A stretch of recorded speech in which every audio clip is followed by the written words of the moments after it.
All right, we are ready to go for penalty box, hot seat, and chill. We got Shane and Brett matching up. Uh, Zach's going to be sharing the live stream up, and I'm going to quickly kind of go over our player questionnaire here. Got Shane coming in at a 541. When did you start playing pool? Answered with started working in pool hall in 1998 to 2000 ish. Spanning it out there. His homeroom is a Silver Star. I believe both of these players traveled up to play this event at Penalty Box, so we greatly appreciate you guys doing that because we're trying to rotate venues each week, kind of showcasing the venue, different places that you can play Evo Sports and be able to match up with different folks. But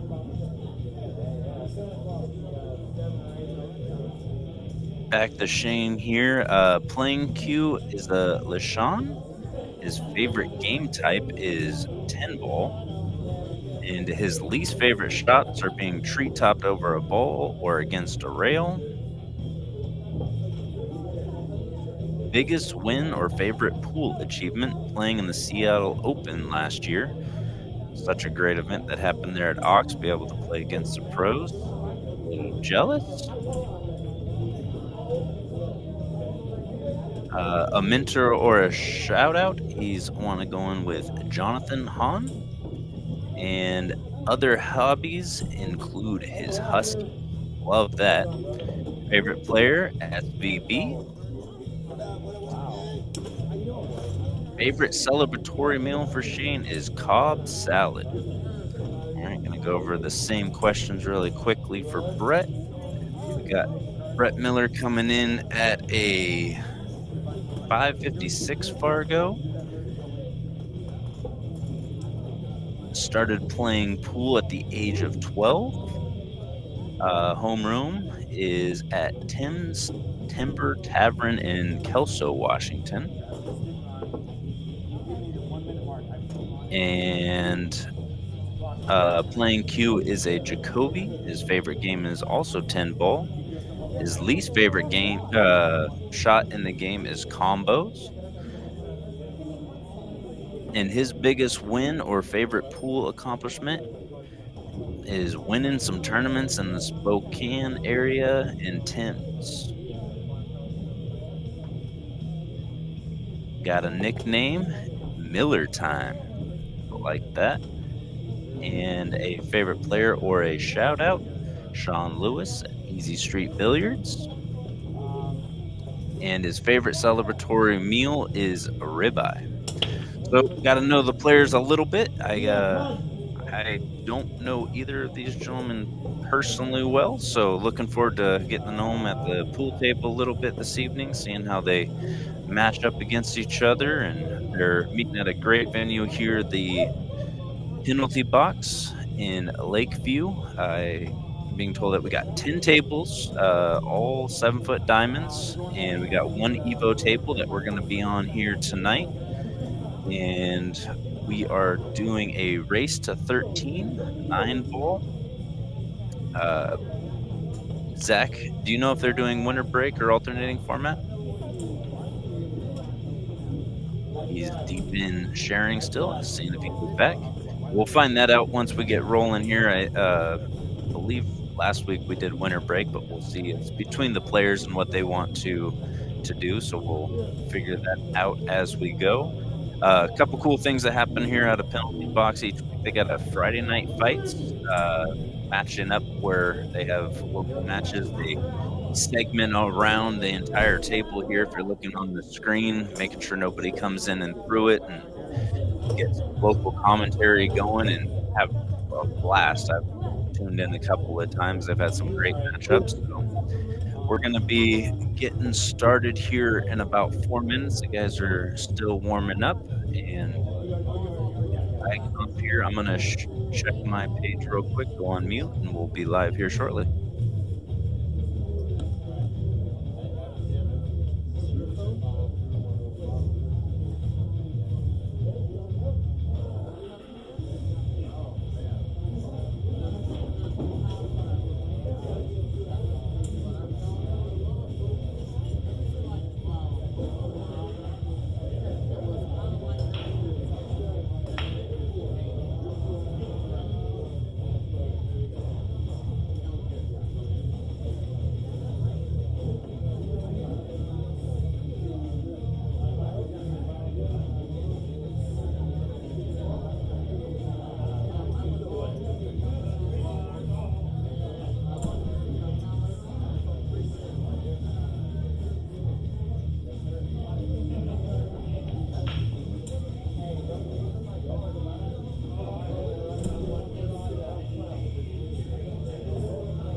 All right, looks like we're getting ready to roll here.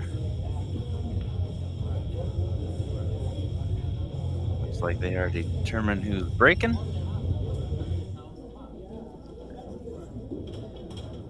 I was looking away, so we're off to the first break here. Really park that cue ball. How you doing, Zach? Hey Trevor, how you doing, buddy?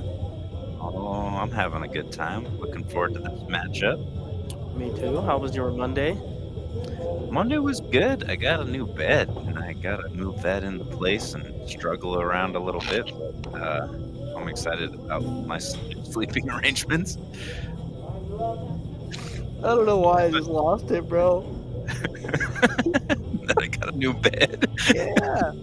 Hey, I mean that's awesome, man. It was the last thing I expected you to say, bro.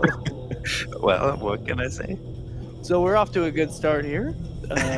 Zach's already laughing. That's a good start. Yeah, that's good. I know Shane broke and made a ball, so I'd assume he had to try to safe or something. I missed the shot He was took. going, yeah, he was going for the bank, and it went up and back, and ended up giving him a pretty easy opening shot. All right, so for the folks that don't know who the players are, the player at this table is Brett Miller. Brett Miller, and so we got Brett Miller in the backwards hat, gray hustling shirt. All right. I think Brett has hooked himself on this 5-ball. Looks like it got a little bit away from him. While he's thinking about his thing here, how's your Monday been? It's been good, man. Today was a good day at work. I build and take down scaffolding, and today we took down a stair tower that was going to the top of the Gold Man at the Oregon State Capitol. So that was Oh, like a super cool job. Ah,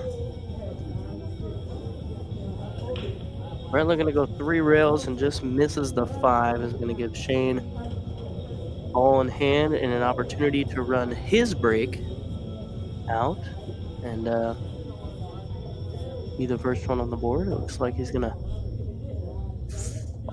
draw back. Okay. so did you watch any of that SVB Feder Gorse match over the weekend? No, I didn't. I never got around to it. I was in APA World Qualifiers this weekend. We played 9-ball for a shot to Vegas, and we took second place again. Second place again. Yeah, we played 8-ball 2 weeks ago and took second place. Is this no? So no fortunate roll for Shane. So opportunity here for Brett. But yeah, we played 8-ball regional 2 weeks ago and took second, and fell short again. But we got trophies and $50. Wow. Second place is still shooting pretty good. Look out. Oh,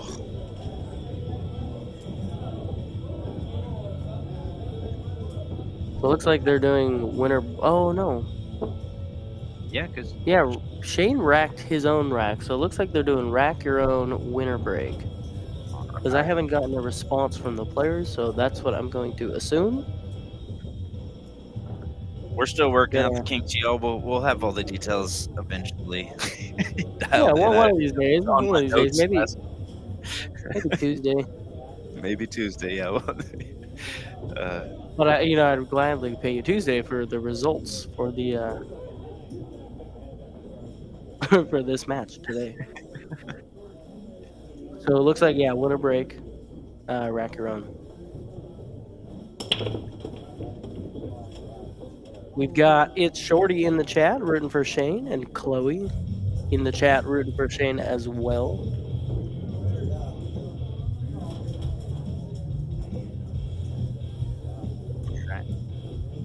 Turn the chat on there where I can see that. Get ducks in a row. Yeah, I didn't watch any of the Shane and Federer match because I had family arrangements going on this weekend, but man, Federer finishing 42 games ahead, final score being, 120 Federer to 78 Shane. Yeah, that's quite a bit. I think, one of these weekends, I wanna make, like, a weekend out of it, right? Where maybe even hosting a watch party for something like that, Race to 120 is a lot of cool. I mean, Yeah, what was the final score? 120 to 78.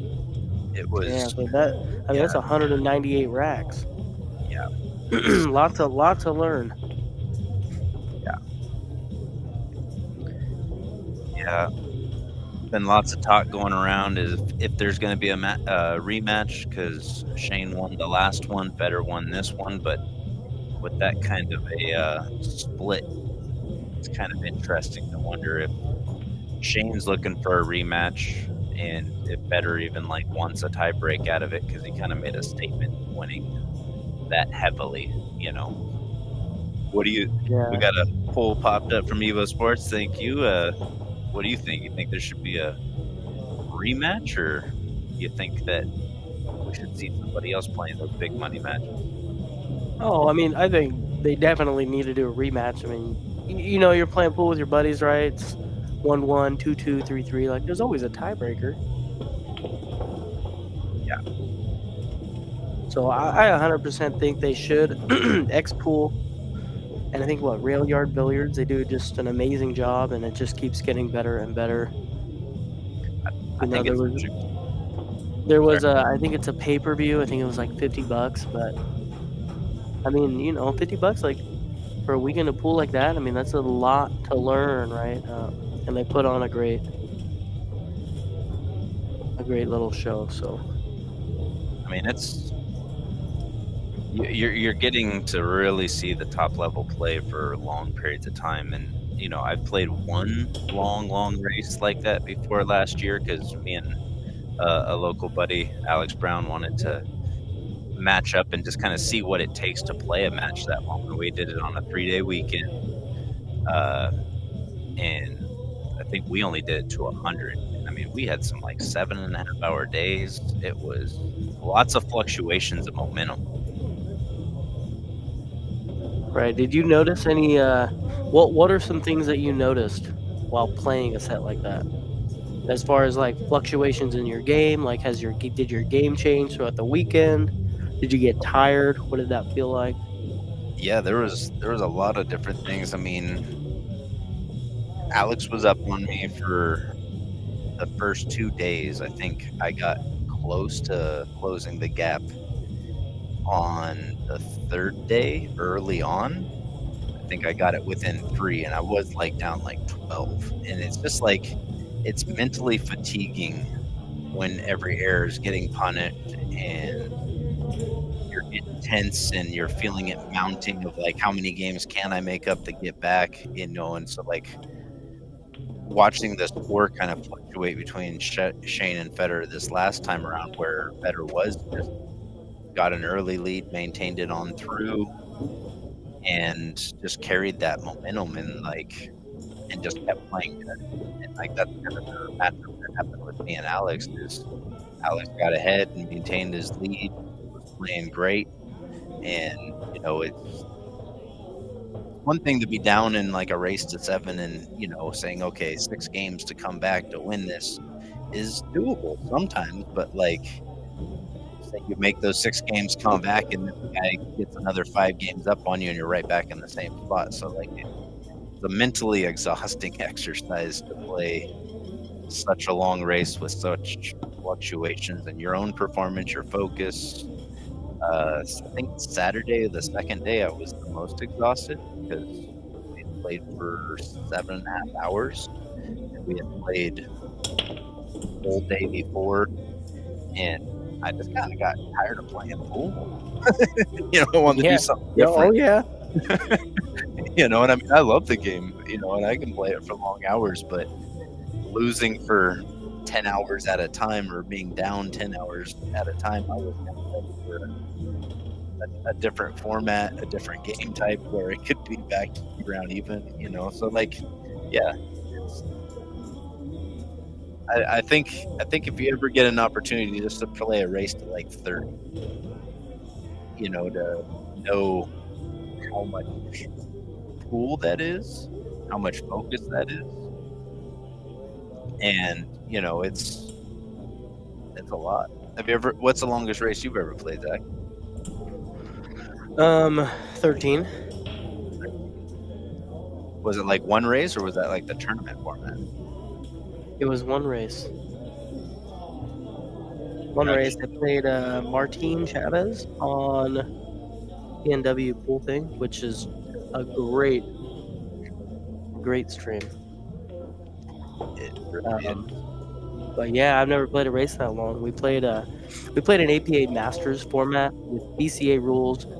APA Masters is a race to 7. There's 8 games of 9 ball and 5 games of 8 ball. Basically, if you win the flip, you can choose to break or choose what game you want to play first. So, like, let's say I call tails and win, and I choose 9 ball first. Like, there's an opportunity to beat your opponent in 8 racks, and you don't play 8 ball at all. But we did kind of the same thing and modified it to fit a race to 13. So that was a fun experience. I'd like to try like a race to 21, and I wouldn't be opposed to a race to 100, but I gotta have like no plans and like kind of be prepared to play like that much. I mean, it's gotta be just brutal to Yeah, play for such a long time in a row. yeah. I just realized that the score didn't update. I don't know if they don't have the tablet there with them. Yeah, I This can. this is a player run service, so like they have a tablet for keeping their score. We can remotely do it, but we usually leave it up to the players just because we get talking and can get away from ourselves. So we'll update it to 1-1, and shoot them a message to confirm that and also keep up on the score.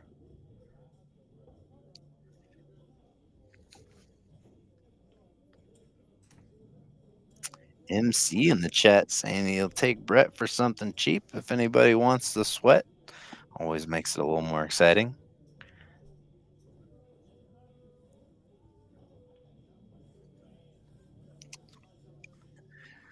Yeah, I mean, back onto like matchups and stuff like that. That's kind of like what we're hoping this show format kind of brings to the players is like not a lot of times as pool players do we have an audience that we're playing in front of. Uh,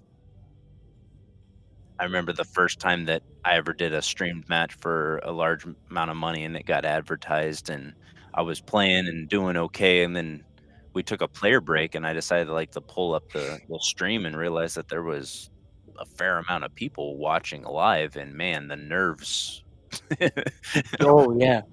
Like I'm playing for a lot of money and like, I was already, like seeing how I would handle that, but like knowing that there was a bunch of people watching added a whole different dynamic, and that's what I'm kind of excited to see, being able to watch these players match up, see how they perform under the pressure. I mean, they determine the amount that they want to wager and stuff like that, but I don't think that that plays as big of a factor in it as knowing that you might have 20, 50, 100 people watching. I mean, I don't know, Zach, have you ever been on a stream where you known that there was a crowd watching? Yeah. Oh yeah, that stream of Martine, man. Like I knew I didn't know how many. I didn't pull the stream up. I told myself not to. I said just play your match. But at the end, they said that we had gotten up to like 100 viewers at one point, live viewers. Yeah, And knowing that, it's like, man, like that's a lot of people watching. it is, and Like you especially. make a mistake and you go, oh, well, 100 people just saw that mistake and they're never gonna forget it. Yeah, and when you're on stream and, like, you just know that it's on footage and you're gonna have that recorded, it's gonna be saved for later, you're gonna watch it, maybe other people are gonna watch it. Are you ever thinking about that while you're playing? Does it ever, like, play a different factor just being on stream and having to, like, does it add to the nerves, or is it something that you've just gotten accustomed to? I think lately though, I think lately I've gotten accustomed to it. But for sure in the beginning, you know, it definitely creates some nerves. Yeah. Yeah, and I mean, earlier on in the year, I was down playing an MOB tournament and knew that I was gonna get on the stream table for the hot seat, and knew that everybody back home was watching, and a bunch of people I didn't know were watching, and, like, I had to kinda go find myself a little quiet spot just to kinda, like, get my mind ready for it, and I'm like, "Alright, completely forget about that because it can't help your game in the moment." Right, right. But, like, I was very excited to be able to go back and watch that footage afterwards and, like, see my decision making, see my composure, my rhythm of play, how I was executing, and, like, Evo Sports is such a great service for that because, like, you're able to each week, each day, whatever you wanna do, match up with a buddy and throw it up on stream. You don't even have to advertise it and have a bunch of viewers. But being able to go back and rewatch your match, maybe recreate some scenarios for your practice to, you know, perform that particular pattern or that shot better, that safety better, work on the holes in your game. Yeah, my first time on a stream table, I played Patrick Nix actually. um, and I lost 5-0. I had Mike D and Robert Niemeyer commentating. It was in the Lincoln City Open, and it was later in the round. It was in the money rounds, and I was very excited, but I was nervous. And then I think right after you and I played a race. Oh Uh, no, yeah, and then Patrick also commentated our race. gotcha, gotcha. But those are like the first matches. So I guess yeah, the match with you that was like my second time on a TV table. Yeah, and I think it is becoming more commonplace that bigger tournaments are having some form of streaming, whether it's a featured streamer. Ouch, finds the drink. That was going to be a lockup safety. But yeah, whether it's a featured streamer, they have streaming services there. Or if Evo's in the building, like any acclimation to pressure to be able to kind of see how you handle it, make notes of what you want to do better, things that you enjoy about it.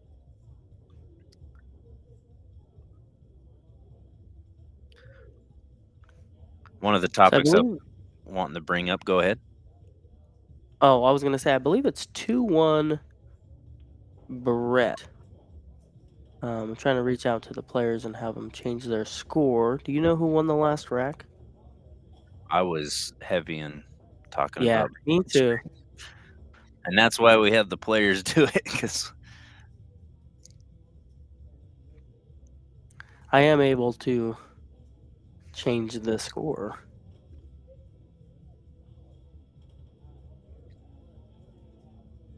I might go back and see who won that rack and just kind of take charge on the score until we get word back from them. we get word back from him. It looks like Brett won. I'll give him an extra game. So yeah, you were saying there was something you wanted to talk about tonight.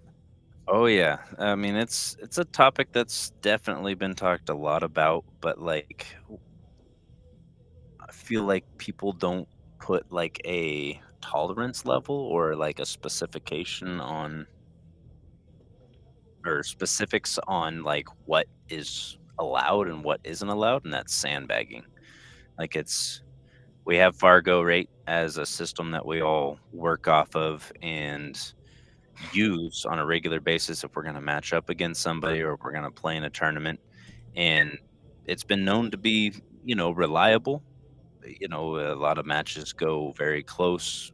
It gives a nice baseline, but there are folks out there that tend to see a system and find ways to manipulate it. And my kind of question is like, what to you equates to like somebody being referred to as a sandbagger?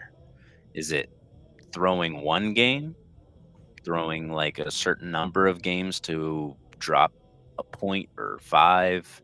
Like what what level is sandbagging? Is it definable for you? Well, I mean, a great subject to bring up. There's calling somebody or somebody being a sandbagger, right? And then there's also sandbagging. Um, if I were to explain it, those two things, right? Like if you throw one rack or one match on purpose with the intent that your Fargo will go down, like that's sandbagging. But I mean, I don't know. Like I know there are players out there that do it a lot, right? Like they consistently throw matches maybe in a weekly tournament or like Salado to get their Fargos down. Because I mean, nowadays, like capped tournaments are really, really big. They're everywhere, right? And there's money in these tournaments. And to manipulate this system and be able to play in some of those cap tournaments, being a higher skill than the cap and sandbagging to get there, right? Like I think if you're purposely throwing a match to lower your Fargo, like that's sandbagging. How extreme do people do it? I don't think it matters. Like I don't think the extreme matters. I think if you're doing it, you're doing it right. But it's a tough subject because it happens. And Looks like Brett got that game real quickly, so that way we take note of it. But no, and I agree. Like, I mean, I think intent when playing in regards to your rating system is everything. Because for me, like, I had a recent example around the first of the year. MOB dropped a tournament that was 599 and below, and it's happening now in like a week and a half. And then I had just like 2 days before gone up to a 601, and I was a 599 for 6 or 7 months. Like I just hadn't really had a chance to play any rated tournaments, and a couple of league matches went in, and I went up a couple of points.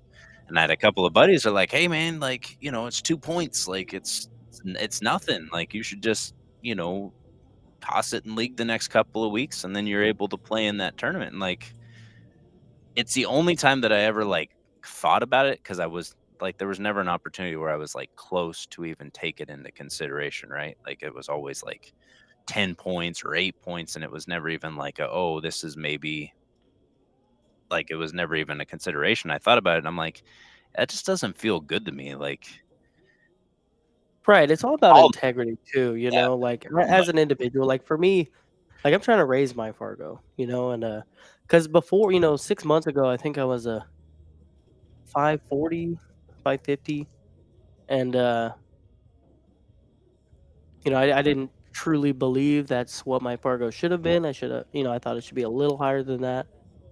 And so I kind of put into work to kind of raise that Fargo, but I haven't ever thrown matches with the intent, to lower my Fargo. But then you have league, right? Like, a lot of times like you're at league, you're working all week. Our BCA league is Wednesday nights, right? So you're in the middle of the week, you want to go relax. Some people, have a couple drinks and just go to play to have fun, right? So it's not necessarily like the honest representation of your skill level, in a sense, because you're just there to have fun. You're not really competing as hard as you would. It's like, let's say if you're in a tournament, and like, I don't think that that's sandbagging, but I do think I mean, that definitely has an effect on people's Fargos, right? Right. You don't play as good during league nights, and your Fargo goes down a couple points. And and I agree too. Like even though it was 2 points, right? Like it doesn't feel good. Like it's not honest, right? Even though it's only 2 points, and like anybody from like a 585 to like a 615, let's say, could play about the same, right? It's not that accurate because you don't know what went into Fargo, what all those racks really represent. So it's not the biggest deal for those 2 points, but the act of doing it on purpose so you could play in this tournament, right? Like, yeah, it doesn't feel good. Yeah, even Is if it it gonna make a difference in the level of play in that tournament? Not really. But, it's all about integrity. Yeah. Uh, Amon in the chat saying if Trevor play in that 599 under, he would be a sandbagger, and I agree. Like I would have had to be a sandbagger to get into that tournament. Like I would have had to drop some points. I would have had to, like make sure I didn't go over the 10-point cap from there on till now. And now I'm 15 points or 16 points over that cap. So like it is all a part of the integrity and like the intention, but like I think that part of it's straightforward, but I think the part that you touched on of like league play, maybe weekly tournaments, there are different things where a focus can be not as high. You might be there on a more social capacity. You're there to have a recreational time, you're drinking, or, whatever it may be that you're not giving it your 100% and you do lose. I don't think that's intentional sandbagging, but the effect can sometimes be in the same category. And I have another example. I was up in Seattle a week ago, and we decided to go over the Golden Fleece and play a weekly tournament. I had a guy that wanted to play me one pocket, and I wanted to play one pocket, and that's where my focus was. I made a couple of mistakes, and I ended up losing both of my matches in the 9 ball and going out 3-0, 3-0. And I'm not saying that I intentionally lost, but, like, my mind was elsewhere. I wasn't invested in that tournament, and the guys that I played against capitalized on the few little mistakes that I had at short races, and now I got 6 games that are gonna go in as losses in my Fargo, but I'm not intentionally sandbagging. I'm actually trying to go up to just, continue improving for my own mental headspace. And what do you do as a tournament director looking at that data and being able to differentiate between, oh, this guy's just, when he goes to league, he doesn't take it that serious, or this weekly tournament, he had a bad performance, or like, where do you draw the line as a tournament director of like knowing what is sandbagging and what isn't? Because intention is kind of what we just talked a little bit about. Because like you had a little bit of an experience in a tournament not too long ago where that question kind of came up, and like the discussions that you've had since then and the thought that you put into it moving forward, not talking about anything to do with that tournament, but like moving forward, if you were to run a similar event, would you do anything differently? I mean, yeah, no, I 100% would do something differently, right?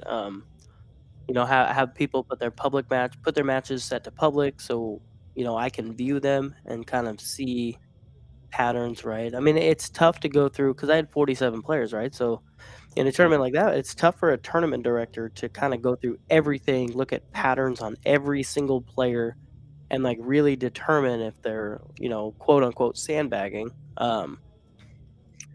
It's tough. Like we don't have access to all this data other than like, because Fargo, if you go look at like matches, right, it's 0-1, 0-1. If you play a race to 5, it shows in Fargo, right, 0-1, 0-1, or 1-0. And you don't know what happened. Like you can't like who am I to say that person threw those matches on purpose, right? Like it's Right. tough. And Now, I if a player comes and plays and I see how well they're playing, and then go look again, there's something to be said about that, but it's hard to kinda handle that mid-tournament. 100% agree. And I mean, and it, I'm just reading I'm reading the chat. I'm on in the chat, yeah. I'm not in the chat. And I mean, and it's one of those things of like, whether and like you might be called a sandbagger if you're like you're practicing a bunch, you've gotten some lessons, you're taking the game more seriously now, and there's going to be a period of time where that improvement is not going to show up in your Fargo, because if you have a high number of established games and you start performing 30 or 40 points above your head and you're beating people that are in your Fargo range fairly handily, it might take 6 months to a year to like really catch up the way Fargo works. They want to make sure that your current performance wasn't just, a hot night or other people were making critical errors at the wrong moment. They want to make sure that they're not fluctuating their algorithm too quickly to jump somebody up that they're not really playing that well. They just had a really good night. So, like, finding that balance between, like, improvement, lack of focus while playing, uh, it's it is a tricky subject, but I think, like, the baseline that I take away from it is you can only really intentionally sandbag once before people know now that's the move you're willing to take to win one tournament. Do you feel differently? Um, Trevor, I missed everything that you just said. I'm actually having a conversation with the players right now. Oh, Um, okay. yeah, give me 1 second. Yeah, yeah, yeah. We'll get the score situation worked out, but for you guys in the chat, what do you think? Like, if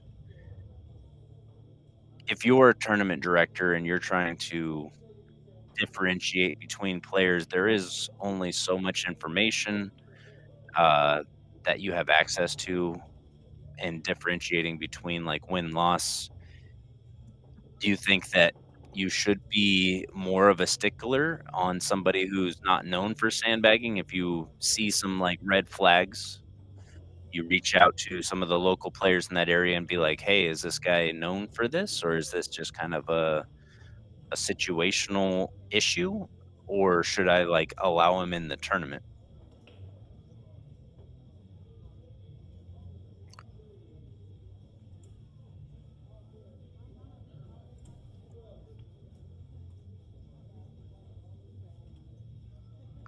Pretty You were talking to the chat there, right, Trevor? Yeah, yeah, yeah, yeah, I was talking to Jax, I knew that you were this while the chat's responding there, this is a pretty funny little 8 ball. I play a tricky, touchy safe here? Yeah. Yeah, nice shot by Brett.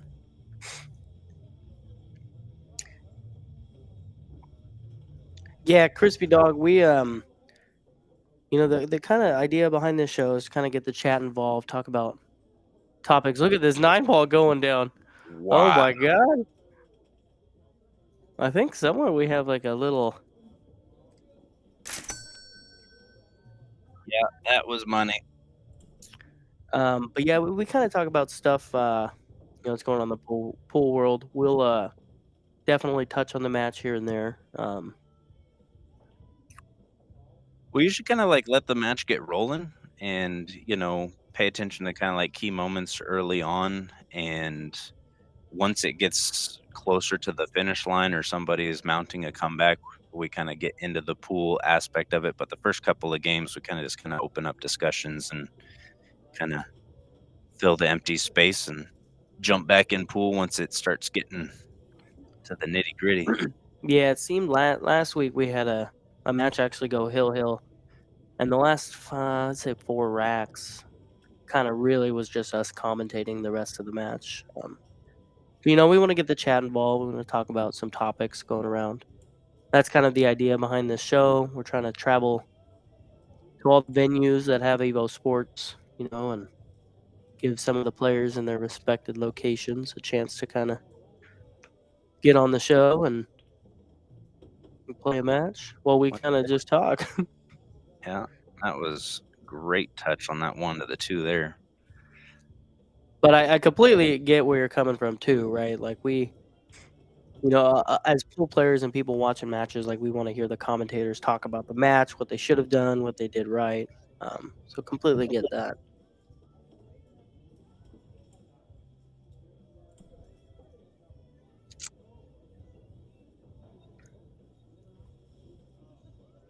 We got Patrick Nix in the house. He's saying, "I think the new situational rating should be available publicly or at least to all TDs." And I think it being such a new feature and, like, once that gets established, we're gonna talk a little bit about that at some point this evening too, because it's a new feature. It's got some pretty cool, possibilities with it, and we'll touch in on those and kinda get your guys' feedback on what you think. Is he gonna slice the 6 in? Oh, he had the full ball. Yeah. So there were a couple polls in the chat. Earlier, there was a poll: should Shane and Federer have a rematch? And 75% said yes, and 25% said no. There were 8 votes, which means 6 yeses and 2 nos. And then we have a poll going right now. There should be a little black bar at the top of the chat. How many thrown games is sandbagging? We were talking about that earlier. A couple options there.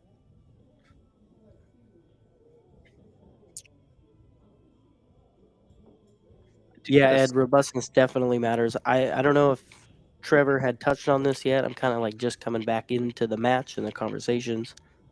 But yeah, I mean, like I have 4,000 or 4,200 robustness, right? So my Pargo would slowly go up if I'm winning, right?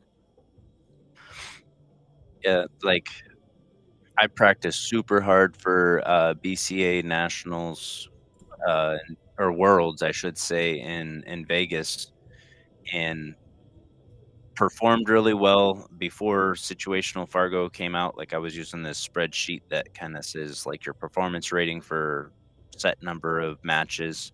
I plugged it in there, and I was like a 722 for those matches, and I did that to kinda, like I'm like, "I have 3,000 games of robustness, like, what's that gonna do to my rating?" And I ended up going up 3 points. And then I played another tournament not too long after that, didn't perform as well, and I still went up 3 points. But, like, I think the way their algorithm is it's, like, showing that you are on the rise, and based upon your robustness, you can only go up so much. Oy.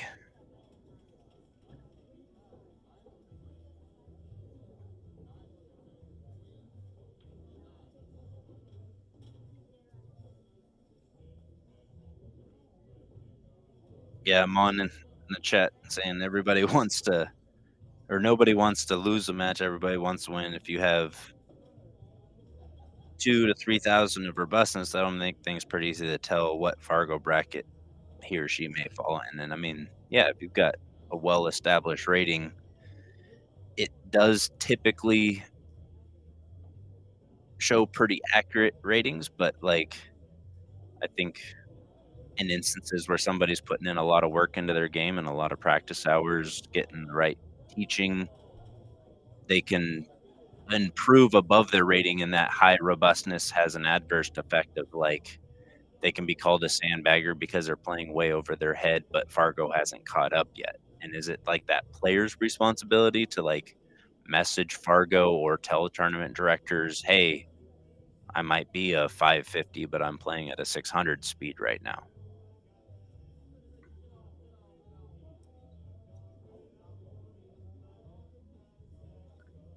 I think the situational Fargo is gonna be something that tournament directors are gonna wanna see, but, like, because it will show in a certain period of time, last 6 months, 3 months, a year of, like, how you've been performing, what your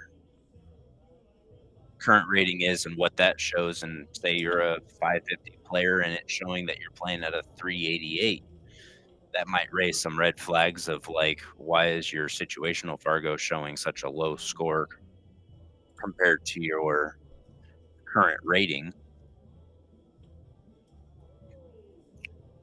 Well, what is your situational Fargo since January 1st, 2025? Uh, And what is your current Fargo? my situational Fargo for this year is a 544 or a 644, and my current Fargo is a 615. Let me What's check yours? on mine.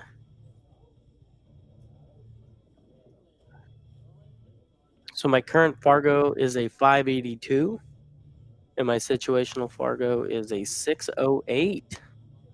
Does that count? Does that mean I'm a 600 now?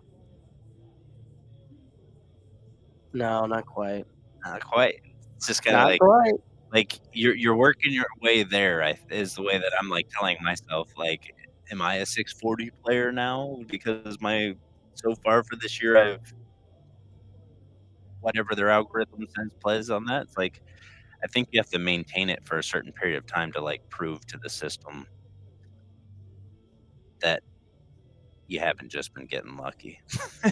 I don't know. How Question about you for guys you in the in the chat? chat. Yeah, have you guys used the situational Fargo? And if you have, like, what's your situational Fargo for 2025? Sorry, Zach, I didn't mean to. No, you're good. There's a question for you in the chat. Oh, there's a question for me in the chat.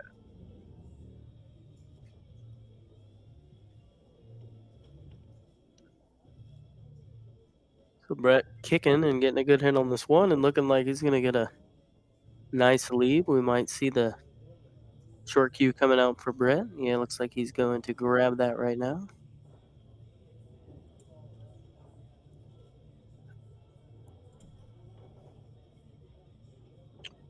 The poll Or has golf? finished. The poll has Yeah. finished. Looks like the winner is one game, one thrown game is considered sandbagging, and I agree. Threw it on purpose. You're sandbagging.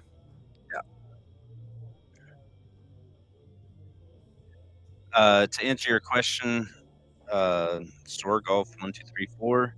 How fast can your Fargo go up between like 400, 500, 600? I think it really depends on your robustness. Like if you're a new player and they start you out at a 400 rating and you perform well, you can get to five. Like if you're already off paper a 500 rated player and you're just getting started, but they start you at a 400, you can be there in a matter of weeks. But if you're a 400 rated player with 1,000 games of robustness, um, it can take significantly longer because it's going to take time for it to work its way through the algorithm. I can't say like for certain how quickly that's going to change. I have a little personal goal I'm trying to get to. Ever since I started playing pool competitively, I wanted to see if I could play at a 700 speed, and I mean, it's a very lofty goal. And I kind of factored in like it would take me 3 years of steady growth, well improvement, and playing 2 tournaments a week or 2 tournaments a month with longer races and performing well, where I was, improving 2 to 4 points per month. And that would take me 3 years to climb 99 points at the beginning of the year when I kind of wanted to see if I could get there. But I think that question is hard to answer as far as I'm not a Fargo specialist, but I just know that the higher your robustness is and every loss is going to hurt you, so you have to make up for that. It really kind of depends on how you're performing and who you're playing against. But if you're looking to go up in your Fargo, you got to play guys that are rated above you and win in longer races. A couple questions in the chat. This 9 ball for Brett to take a 5-3 lead, and he makes it. I will update the score really quick. I believe this is the correct score. I'm trying not to blow the players up to get the actual score. Sounds like they're keeping score on Solato, and they weren't given a tablet, so doing our best on our end to kind of keep score. So how do you find your situational Fargo? Well, if you have the Fargo Rate app, there is an update. So I would go to the App Store and see if there is an update. If it's been updated, you open the Fargo app, and then there's an icon on the bottom with looks like two people next to the left of the search button, and you click on that, and on the top right, there's a little flashlight icon. So you click on that, and there are some filters that you can put on, like what game it is, the table size, the match type, whether it's like league, tournament, or a third party, which is Solato, and then a date range, right? And then there's also a rating range. I just put in the start date as January 1st, 2025 to present, and then you just click apply filter, and it'll show you your situational rating and how many games were played to give you that number. So basically, it's like if I were to restart my Fargo, I believe this is how it works. Like if I were to restart and get a brand new Fargo on January 1st and I played these matches like I did, like I would be a 608 rather than my current Fargo 582. So I think it just kind of resets your algorithm to whatever date you want. But yeah, update the app. There's a flashlight icon on the top right. Click on the click on the two people on the bottom. There's a flashlight icon, and you can kind of go from there. And one little tidbit too, when you're in the date range, it's got a little pull down section. If you select that, you can just put year to date or the last year or last year. Like it's got some options in there, like 7 days, 30 days, 90 days, 6 months. So like you don't have to physically enter in all the dates. You can kind of just select periods of time and then apply that filter and kind of look at it. It's interesting information, and I think it just shows that as players we want to see a little more data. Like I was kind of like reading through like some of the reviews of Fargo Rate app, and some people are like, "There's no way that this shouldn't be updating live," and it's like, man, they have thousands of games going in on a daily basis through digital pool and other formats. So like it takes it takes a little bit of time, and I think the situational Fargo shows like that speed of improvement. Like if we are doing well at a tournament, it's nice to kind of see a bigger number than what we currently are sitting on in Fargo. Question for you, Zach. Did you get a hold of the players to be able to update the score, or they don't have a tablet, is what you were saying? Yeah, I reached out to both of the players, and they were kind of confused, like what tablet. We had set up the match on our end, um, but each venue that has EvoSports has a tablet, and you can start the race as a player, and then put the description as you see. Our description is hot seat and chill, 9 ball, 200 in the middle. So the players do all that, right? Like they put their names in, they put the description, and then they keep score. But I had told the players like we'll set all that up. Don't worry about any of that. Just kind of keep score. But they're just keeping score through Solano, so they don't have a tablet. So I'm doing my best to keep score. I believe um, that this is the correct score. I'm sure if they take a player break, they may check their phones and get back to me. So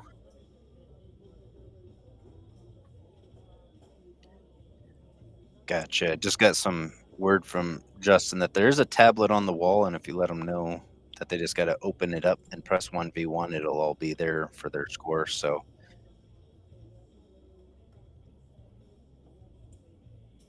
and speaking of Justin, here at our player break or halfway point, we're going to invite him in, go over the questionnaire, talk a little bit about him and what Evo Sports is working on. Some things that we're looking forward to. So, be get nice to get to know Justin a little better if you haven't met him in person. Going for the bank, drains it. ooh, all right. Oh, perfect Look at shape. this shape on this 9 ball. Give him some of that. Ball in hand. That is as perfectly straight as woof. What a shot.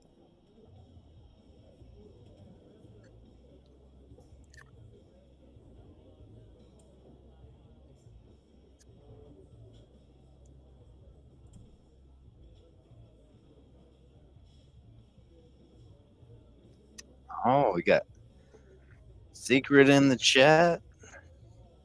Thanks for tuning in. That was Brett who made that 9 ball, correct? Yeah, Correct. looks like he is racking. For those that have just joined, this is winter break. Rack your own 9 ball.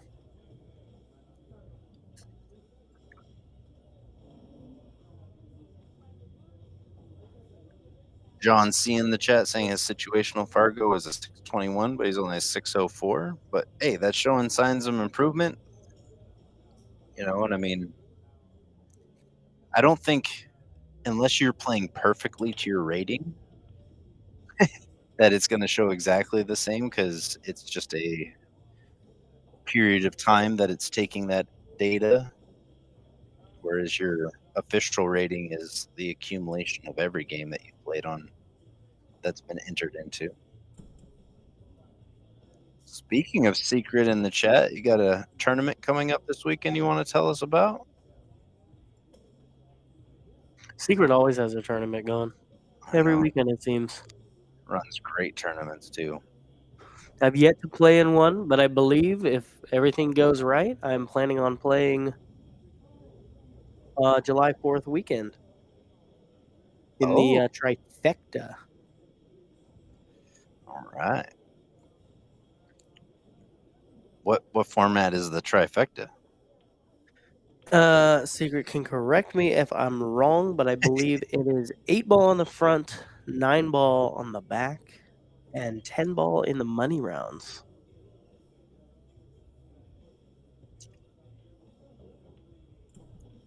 Gotcha. I seen that flyer. That looked like a really interesting format.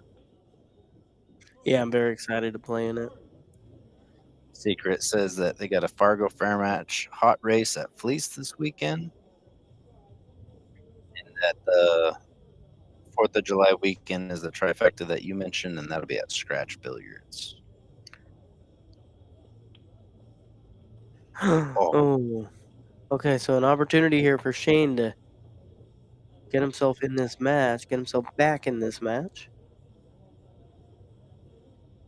But we got a long ways to go, so we can get a couple swings in this match. Oh, there's hot races in there too. All right, we're playing some 19 ball no, in the money round. the hot races are at the Golden Fleece this weekend. No, in the trifecta. Oh, I 8 just ball A side, race to 4. 9 ball B side, hot race to 5, and then money rounds 19 ball, hot race to 6. wow. How do you play 19 ball? Secret? Is it a secret? I'd love to play. At Phil's this weekend in the regionals. I don't know how it happened, but we have tournament balls, and then we have kind of like regular balls that kind of stay in the table. And both of those sets were out, and somebody had thrown out all the solids from both set and then both 9 balls. And so to warm up, I was playing 9 ball with 2 sets of balls on one 7-foot table. So you shoot the 1 to get shape on the other one, and then you shoot the 2 to get shape on the other 2. It's kind of crazy. Huh.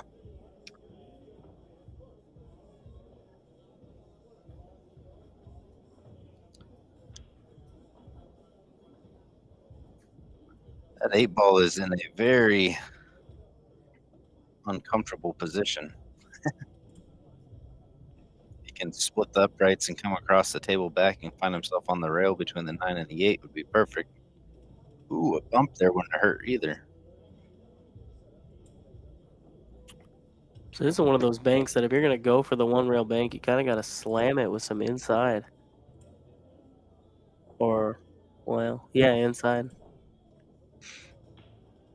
Or you could do the famous 3 rail. Yeah, do it. Playing safe. I like it. Sold out a shot, but he is Shane has distance and is shooting over the rail. Got down this ball very quickly. It looked like he was pretty excited about this. Man, that door right there is brutal. Yeah, he's standing back up on his shot, waiting for that to subside.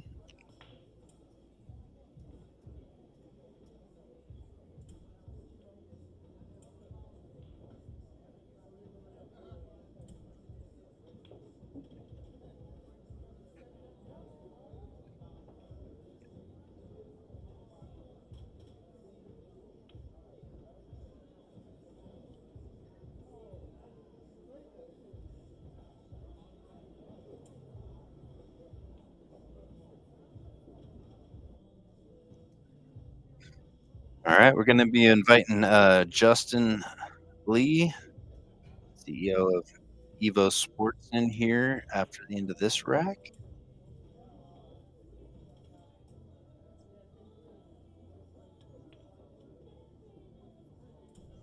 Looks like Brett's going to take a 7-3 lead.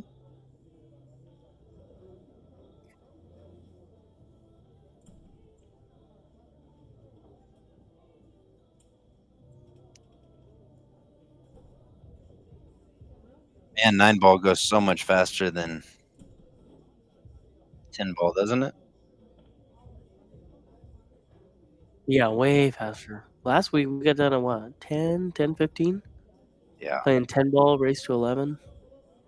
The break is just so much more difficult, making balls and having to look at the one and not having clusters. That one extra ball in that break. Hello, Hey, Justin, how you doing?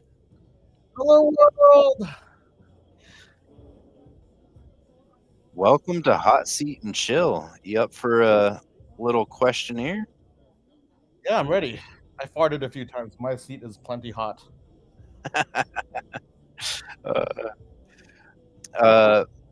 What is your Fargo? I'm currently at 597. 597. All right. I'm on my way, Justin. I'm gonna catch ya. Please do. And then you can spot me instead. You can spot me. All right. Well, you're quickly. Have you been over a 600 rating before, or are you about ready to? I've touched it Break that. before, but I've never really cared what my Fargo was. So it's been sitting where it's at for the last like 4 years, basically. When did you start playing pool? I started playing pool about 10 years ago now. All right. Where's your home room, and like what table size do you typically play on? I play at Q1 Billiards in Vancouver, Canada. It's in Richmond, I guess. And there are 9-footers, so I usually play on diamond 9-footers. Nice safety there by Shane. Really nice. I think got to find a line here. Are you calling me a sandbagger, Aman? I have been playing, like, I've been checking my performance ratings on Digital Pool on the tournaments I play. I've been playing pretty good down here, actually, at around 640, actually, which is pretty interesting. Well, you've gone hill with Sucheng every time that I've been around you, and I know, and I never beat him. Like standard Shu Cheng game, you know? yeah, You just want it so bad when you're playing Shu Cheng. he plays good, plays real good. I've never played we've never matched up in a series format. We've kind of played some racks together, but like not in a tournament format or anything like that. But I've watched him shoot a lot. Yeah, he's super solid. He definitely takes his time and like make sure he knows what he's doing before he does it. Yeah.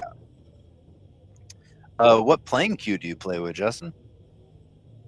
I shoot with a peach hour butt that I've basically used since I started playing, and then my shaft is a Bob Danielson Keelwood. Shout out to Bob Danielson if you're listening. I'm pretty sure he's not, but love it. What's your favorite game type if you had to choose a format? Oh, everybody knows it's one pocket. Everybody knows it's one. Everybody knows it's one pocket. If it's not one pocket, probably 10-ball. 10-ball and 9-ball. I like the slop of 9, to be quite honest. All right. It makes it fun, huh? Yeah, like you can go for crazier stuff. Yeah. So I kind of like. Like I don't know what to do here, so I'm just gonna hit it really hard into that cluster of balls. Well, I think you still like try and read what the rack will do, and you try your best to, you know, maybe make something happen. And sometimes things happen, and I think it employs the knowledge of one pocket the most in 9-ball when you're trying to do that breakout and do that like funky stuff to make something happen. I don't know. Amelia in the chat has a question for you. Do I think Canada is superior? Oh my god, I don't even know how to answer this without starting an international incident. I have a very interesting stance. Is that I think the world moves around me, and I can't control like the governments or whatever it is. So I'm a man of the world, really. Like people down here and the people up there, we're all trying to be, the best person we can be, I guess. Um, what the government is trying to do with their power is irrelevant to who is superior. I think that is the most political answer I can give you. That's What really was it? You diplomatic don't of have Carl's Jr. up there? Or was Sorry? it Burger? What was the fast food chain that you didn't have up there? I don't know. We don't Burger? have a lot. We don't have Carl's Jr. Yeah, We don't have In-N-Outs. Well, a lot of people don't have In-N-Out. Is the maple syrup better? It's not better because it's the same maple syrup. You guys just buy from us. So it's not better. It's the same. Maybe yours is a little like older than ours, I guess. All right. So it seems like they use a Shane? metric Fargo exchange rate. 580 is like an Oregon 625. Well, thank you. That makes me a very solid 600 player then. Shane made a nice cut on that 9 to stop the bleeding. Let's see him mounting a comeback here. That was a pretty tricky rack too. Yeah. Yes, it was. What's your least favorite shot in pool, Justin? Least favorite shot? I guess the back cut. But I've been pretty I've always been aware that back cut's kind of my weakest shot. So I practice it a lot, so I don't feel like it's my least favorite shot anymore. But it's know. been on the list. Combos I think are tough. I'd rather do like a carom or a masse or something than a combo. I feel that combos are on my list. That Combos are just so definitely tough. touchy. Yeah, I think there's just so many factors because there is the spin throw and the cut throw on every impact point. Instead of like with, I think a lot of caroms and stuff like that, there's only one you have to kind of think about. So I feel like the factors is doubled when it comes to combos. Yeah. I'm a nerd. I'm sorry, everybody. Hey. You're bringing great things to the pool community with that passion, so I love it. Let's set up a one pocket match. Sure. I'm always down to play some one pocket. I usually play some one pocket after the tournament at Golden Fleece every week. Yes. So if you want to play one pocket, Wednesday after the Golden Fleece tournament is the best time. I've had I'm that waiting to choose that. So it looks like the players have found the tablet, and we just had it at 7-4, and now it is 8-4. Perfect. Right. Perfect. So I can kind of focus a little more on this. I've been trying not to make mistakes on the score, so there's some good questions in the chat for you. Have I ever eaten a moose? Have I ever? Actually, I have. I have eaten moose. I don't know why I had to think about that. I have eaten moose. It's a nice, touchy little thing that Shane just played. Got 2 more questions for you. Do you have a mentor or somebody that you would like to shout out that's been influential on your pool progress? Oh, that is also really tough because there's a lot of people, right? I think a lot of us go through this journey and fall in love with this journey because of all the people that kind of out of the love of this game will help you in your improvement.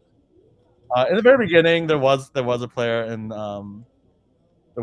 called Lu Dong. He's a Chinese 8-ball player, plays in Canada.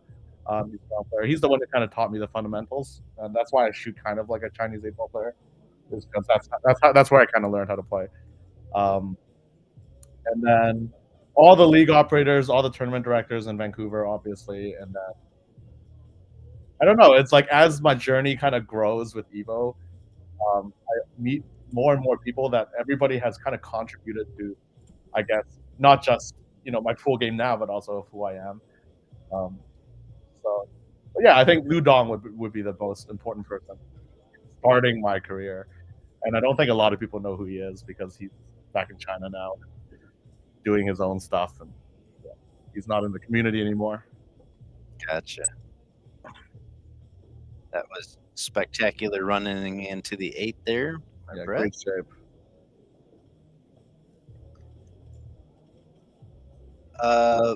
And then, I misspoke. We have 2 more questions for you because we added one. But celebratory meal, do you have one? Celebratory meal? I do not. I do have a pre-tournament drink. Okay, what is that? I always drink a half sweet lemon tea before tournaments because I think the tea wakes me up and the half sugar helps as well. So I always drink a lemon tea half sweet if I can. Gotcha. I have a question for you. Do you go for this cut or this carom? Oh, I don't know. is it the Carom. 7? We got the 6. That's the 7. I was thinking the Yeah, same that's thing. the 7. I was thinking that was the 5. In this All right. position, you go for the carom. I like it. Right. You would have to swing really hard to get enough speed to get the 5-9 combo to it. Yeah, he's looking at the carom.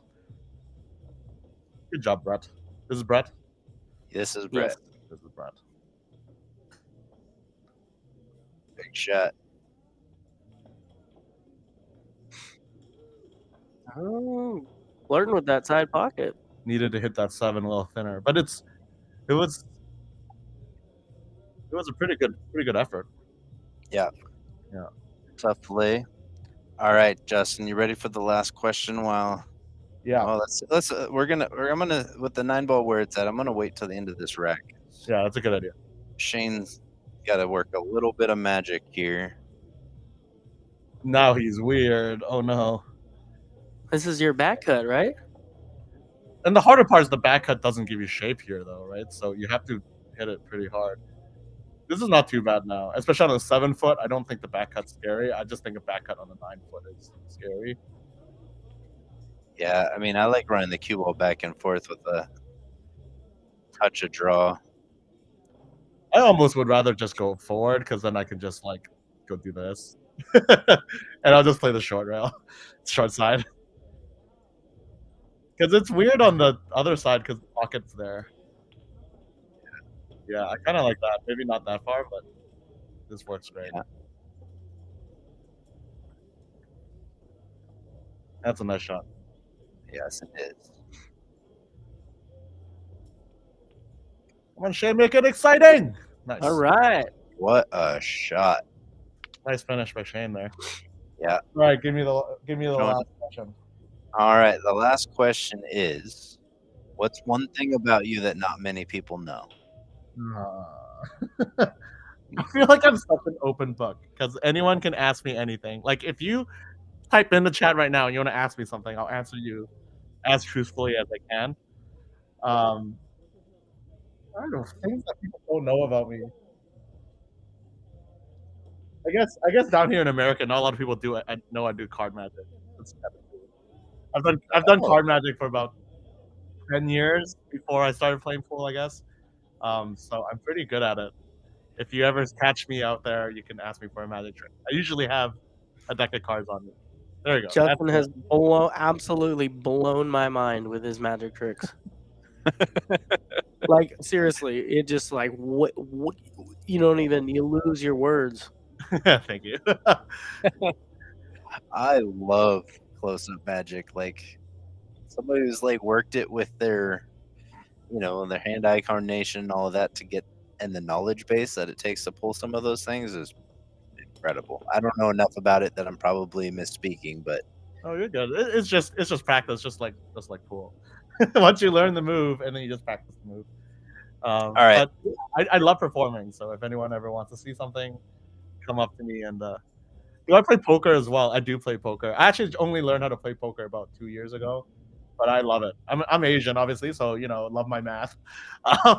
So it kind of clicked with me real quick, poker. So I really like playing poker. If you were to put your card magic in a Fargo format, like what a shot! That was a great. We shot. got action. Yeah. We got action. Shane's picking up. I think Shane feels good now. He's more settled into the match.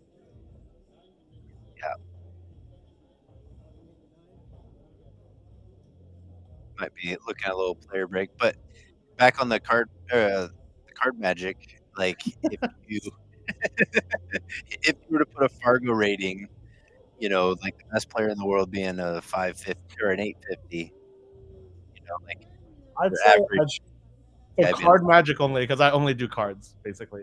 okay. Um, I'd say I'm like a 450, 500. I'm not that great, but I can do stuff. Right. Well, and that's the same thing, like a 450, 500 pool player to a non-pool player, they're fantastic. Like, they're seeing things done Yeah, that they didn't even know was possible. So, like, that's what I love about pool is, like, the magic of it is in the eye of the beholder of, like, right, what right. do you know to be impressed or not? It's all relative. Uh, do you Nice have any combo. exciting news that you wanna share or anything that EvoSports is working on that's coming up? Yeah, I guess. Evo is always kind of moving. We're currently working on kind of splitting up the scoreboard, so we're going to make the scoreboard adaptable to different games. So we can start, keeping score for one pocket and maybe straight pool, snooker, and kind of expand our game base. So this is going to let us, also do a lot of things where we can start, analyzing your games by what game you're playing and stuff like that, and it would really help us with some of the other development we're doing, including a lot of AI stuff that we're trying to leverage the video data that we have now, so that we can give very meaningful feedback back to the players when they use the platform. So I know a lot of our users use this platform. Oh, the 4-9 combo is like lined up right there. Yeah. I'm taking that all day. Anyone Yeah, would take that all day. yeah, there's Oh not man, really much else to crazy. look at. But yeah, so we want to do something like AI analytics and be able to give meaningful feedback for players based on their gameplay. Yeah, that was Great shot. expected. Safety in the back door as well. So anyways, Alright. that's going on, and Very it's ex among many other things. But I'll let that go for another episode. alright. I have Well, a sounds question good. for you, Justin. Ask away.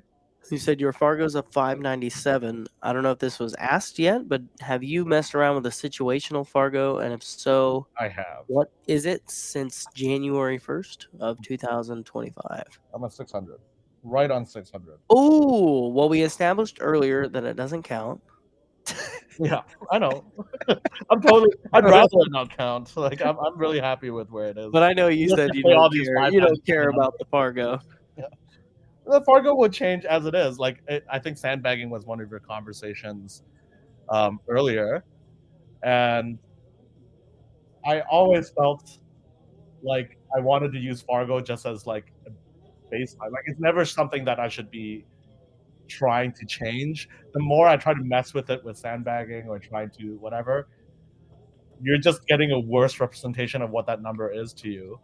Um, although again, that's also dependent on my own intentions of playing pool. I'm not here to make money off of under 500 out of the 600 tournaments. So um, yeah, I don't know. That's my take. Gotcha. Alright, well, we're kinda shaping up for the end of it here. I think we'll turn in the full commentator mode and kinda Yes, yes, sweat yes. sweat the rest of this. Appreciate you, Justin, swinging by and letting us know a little bit about yourself and what Evo's working on. Thank you very much. Have a good Alright. night, Bye, everybody. Justin. Bye, Justin. Bye. All Alright. right.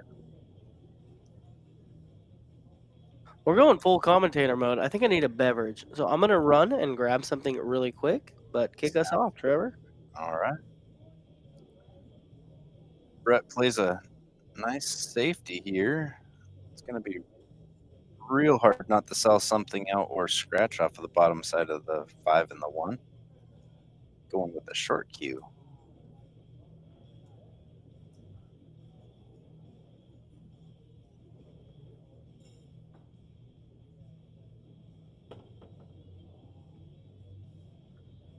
7 came a hindrance.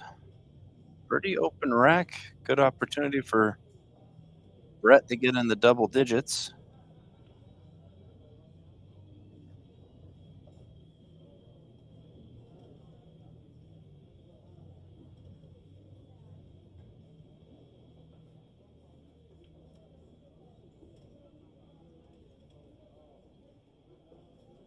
Nice lay on the 2. Wonder if he's going to try and go underneath the 9. I think playing above it into the 4 bowl might be the safer option.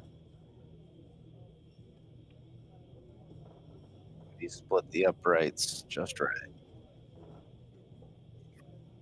All right, I am back. What's going on? We're seeing Brett work out his way through this rack. He played a safe that earned him ball in hand. I think the 4 to the 5 is the real trick here, and then everything else is pretty much why.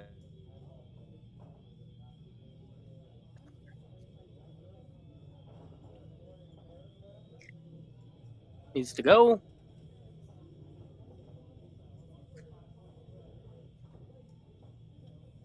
What's up, Jimmy A? What's going on, buddy? Oh, I saw earlier too. RJ was looking for some Salem action. I got you, bro. I'm sure Jimmy's got you. Set you up with something, RJ. Oh no, he's gonna scratch. So the last rack, Shane he missed and set up a 4-9 combo that Brett took. But Shane an opportunity here to bring this match to 2 games once again.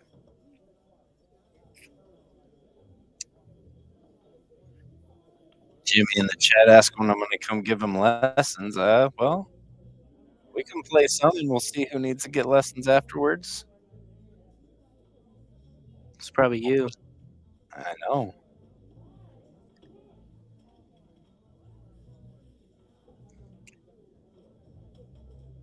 Love Jimmy, though. He's such a great guy with a ginormous heart and care for this game. Oh, look out.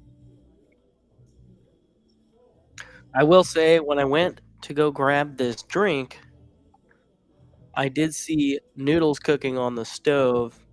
Ooh. And I may be interrupted by spaghetti, but spaghetti's got to be a great commentator food. As long as they don't slurp, you know. It's not like potato chips. He's just cutting this in. No, Playing safe. It's a slow down. I think he's okay. I think that's. Shane can cut this. I don't think he. I think the cross bank is off, unless you play it with a ton of. I mean, I guess at that point it'd be inside. Yeah, like the safety there, but a little hard. A little bit of juice on it. A little touchy holding the cue ball. With as thin as you got to slice the 7, but it's very doable.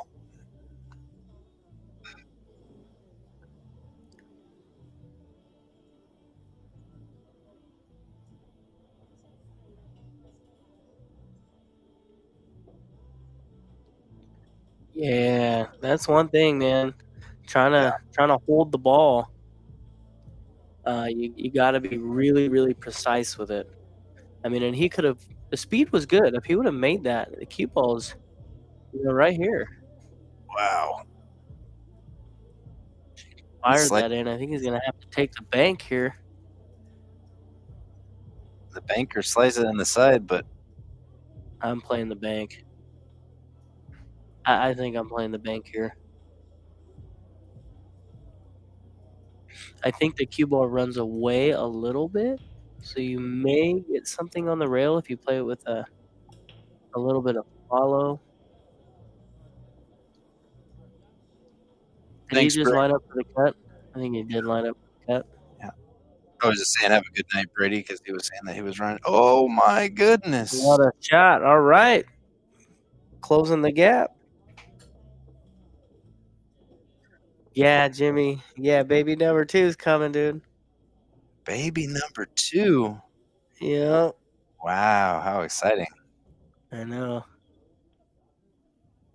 I'm I not got a a Scotch. father Hey, myself. that's Scotch triples right there. Gonna have a whole brigade.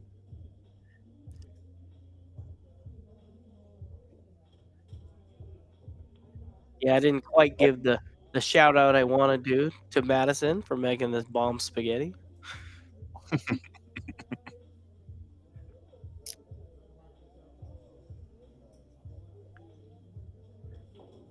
Yep, baby number 2. Baby Win number 2. Winter, she's 8 months old now, and she has just been such a good baby, man. Like, she started crying last night. I was like, "What?" I was like, "You don't cry. What's going on?" What's wrong? Yeah, like, "Are you okay?" So, alright, so a wild break from Shane. Cue ball flies off the table, and I don't see really any problems. Now, earlier, we thought that this was the 5, and it really does look like the 5, and this looks like the 7. But regardless, I mean, I don't see very many issues here. I think it's a 2 and a 7.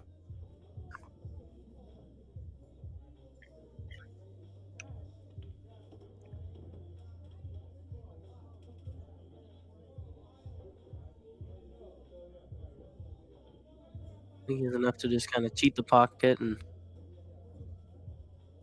pretty straight. So you can cheat the pocket a little bit. Be able to draw here and kinda open that up so you have more distance, more room for error on the draw shot. Definitely wanna be pretty straight here, but you don't wanna be on the right side of that line. Spaghetti. It's here. Thank you. Yeah. Alright. Apologies, had a little weird internet thing there, kicked me out. Oh, you missed that the spaghetti is here then. Oh, you missed the spaghetti. Yeah. Really nicely negotiated around that 7 ball to get on this 5. Enjoy your spaghetti, and we'll, watch Brett work out these last 4 balls.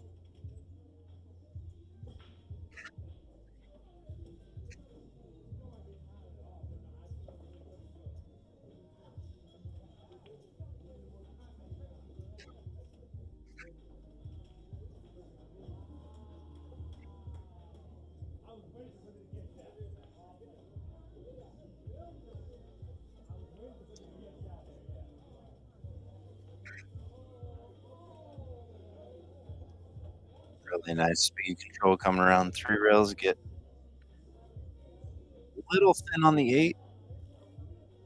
Gonna have to just fade the side pocket, come 2 rails back across, I think. Oh, I think he was trying to get above the side. It's crazy how your mind thinks about a thing like the side pocket being part of the shot, and your subconscious, I feel like sometimes just brings it to fruition.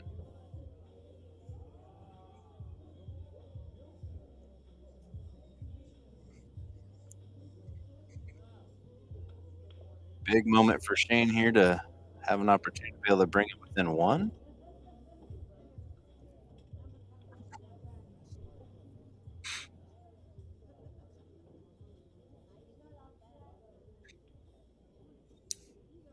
Yeah, Jimmy, that's plenty of time to get him into shape. Alright. 21 years, I can do that. Justin and I have been only playing for 10, and we're in the high 500s, so, man, what can I do with 21 years? My kids are gonna be better than me.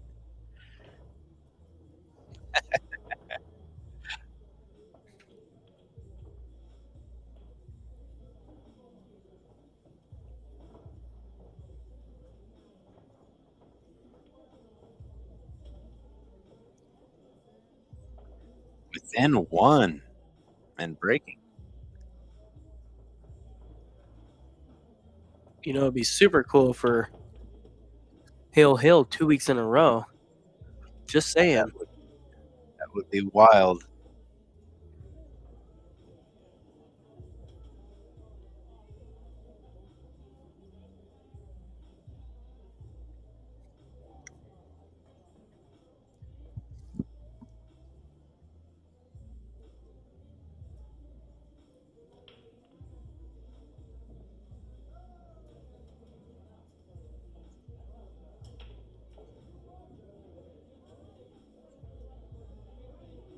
Looks like we just had the whole finish. It looks like almost an even split of folks that have tried the Situational Fargo and those who have not.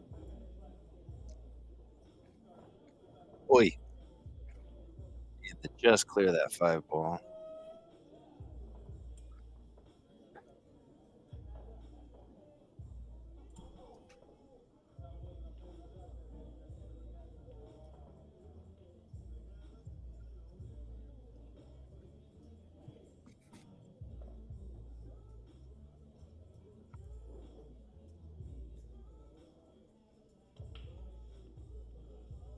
How do you negotiate around that 5 ball and get good on the 3?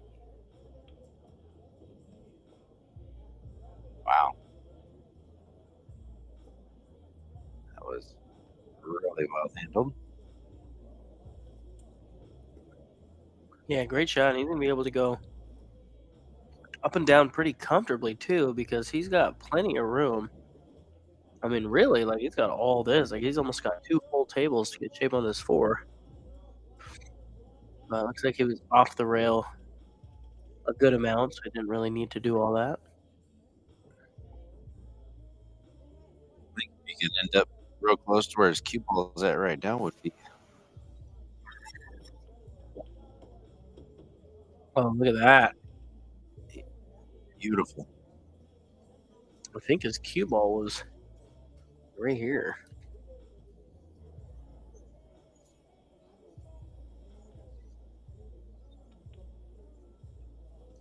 Ooh. Used all the pocket to keep the cue ball right there. Hey, Jeff, welcome.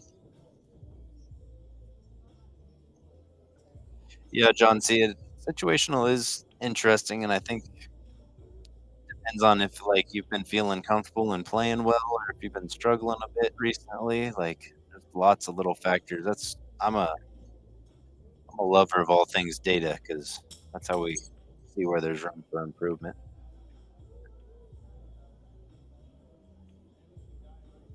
Jeff, did you message me earlier with a question? I thought you had a question.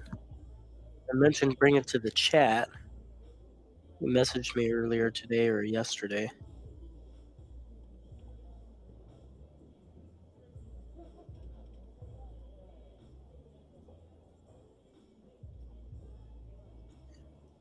Brett's the first one to get in the double digits.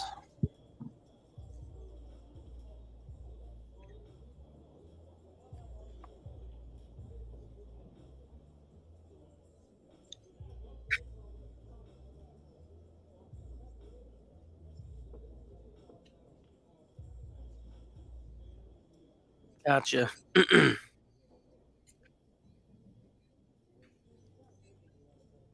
I eating my spaghetti quietly? I haven't heard you, so you're doing good. Is All it good? right. It's really good. You like your This is like spaghetti with the 4th or meatballs? 5th time I've had this spaghetti, and it has been really good every time. Do I like my spaghetti with meatballs? If the meatballs are homemade. But, I mean, I don't know. I mean, the meatballs are good regardless. But I like a good sauce with my spaghetti, though, you know? Homemade sauce. I used to not like spaghetti, but then one day I was like, "You know what? Like, spaghetti's actually pretty good. Pretty simple." Man, I love spaghetti. Add some mushrooms and some meatballs. Yeah. Bread and There's toast. mushrooms in this spaghetti. Now I'm getting jealous. Yeah. Oh, I'm what gonna a pick one bang! out. There it is.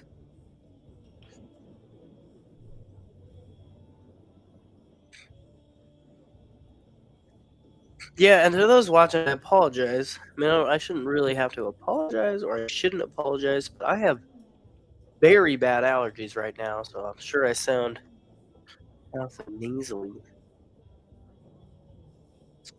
Do you have allergies, Trevor? You ever get allergies? I do.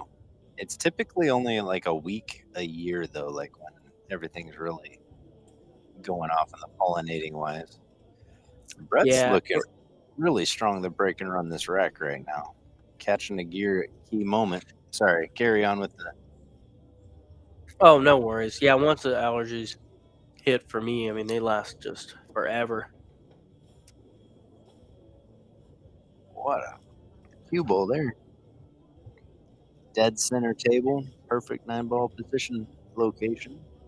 Yeah, and being on either side of this 8 is fine. If you're on the left side, you can draw to that right long rail. If you, end up like that, though, you can just follow into this rail, and pretty simple shape to get on that 9. Jeff says that my allergies are too. Losing money on a pool table. If that were the case, I'd be congested majority of the time. Yeah. Nice break and run from Brett.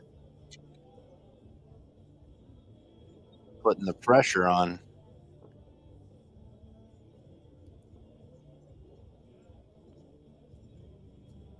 Oh, that's an interesting twist, kinda using situational Fargo to kinda get a fair match.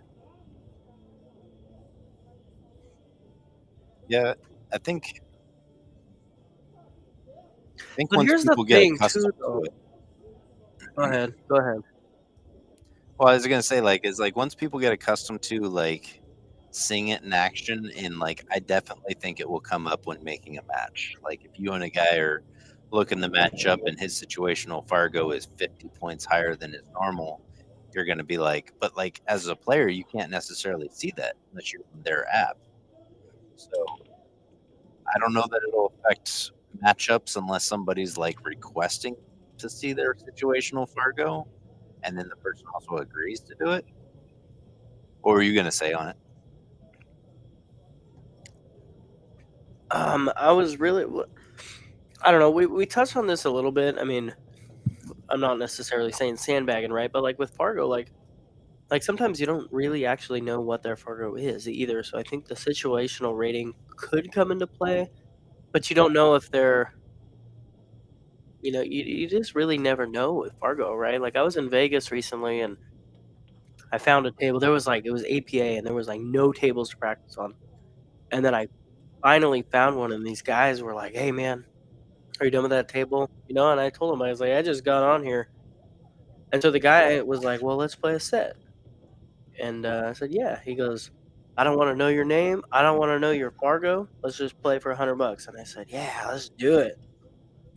And $100 could be a lot of money to do something like that if you're, a lower rated player. But I don't know, I just think we were talking about open and, cap tournaments the other day. But I'm curious to see how this situational Fargo thing kinda takes place moving forward, if, Oof. this could be something that goes public, you know?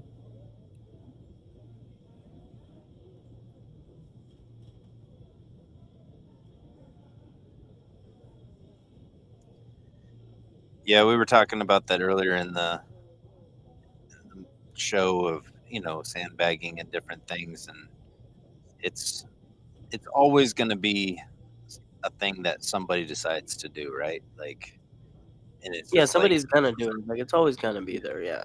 yeah, whenever there's a system, there's gonna be somebody that finds a way to manipulate that system. And, you know, as a person who's running tournaments or matching up, like the best you can do is just to make sure you're not, you know, taken advantage of multiple times in a row without changing anything.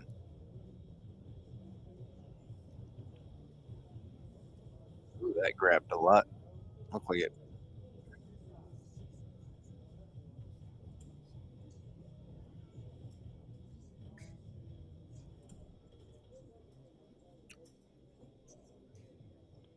You going 3 rails around here and ended up on the right-hand side of the 6?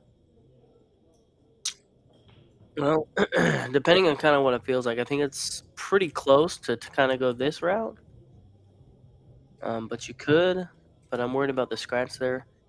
You just gotta hit it just so pure though if you go that 3 rails, right? Because you're playing it with inside, and that can affect it. You also have that 7, which could help because you're going in the line towards the 6. Yeah. What did he? Did he try safe there? Had to have been safe.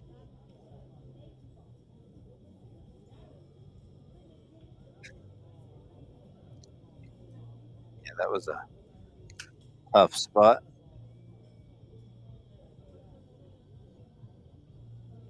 Tougher spot here.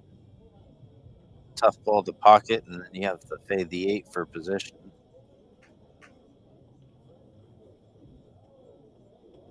Does it all. Whoa, cue ball. Oy.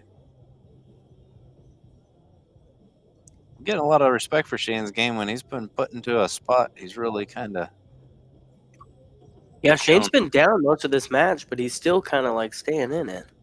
Yeah, he's still fighting hard in tough spots. So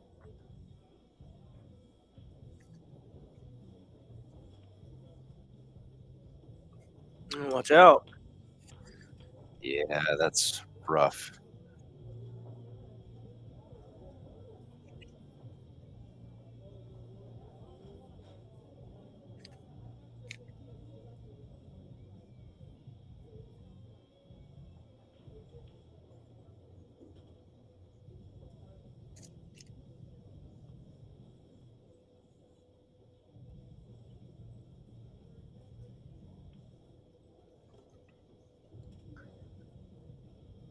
A question like that, Sharky, it makes me question if it's serious with a name like Sharky. It says, how do you know what your Fargo is if you haven't had one? That seems pretty Sharky. I'm just So the Brett simple. on the hill. Oh yeah, Brett. Brett on the hill. Shane not quite to double digits.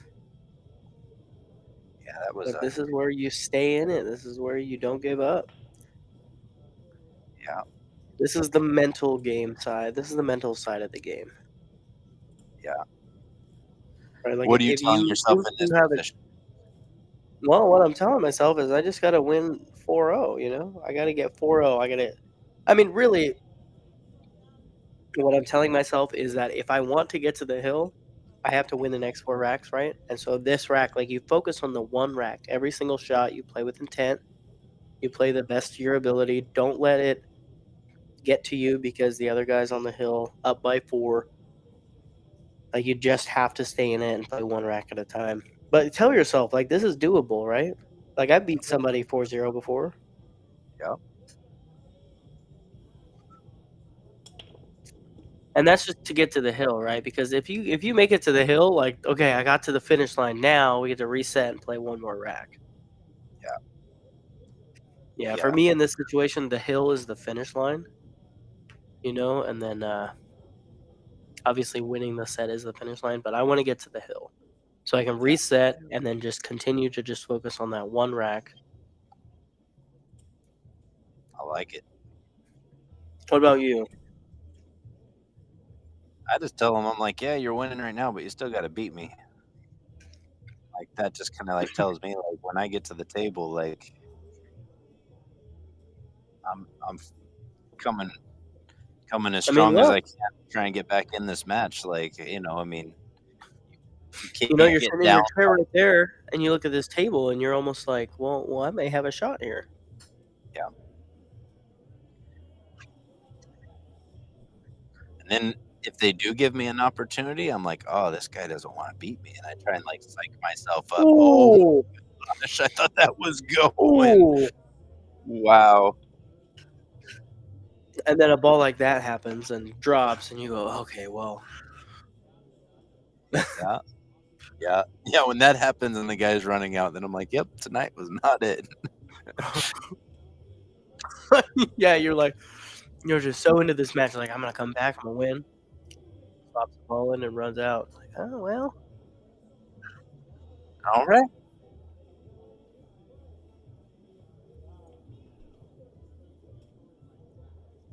Okay. All right. Get That's okay. just to the side of the 6. That's Really a good perfect. spot to be.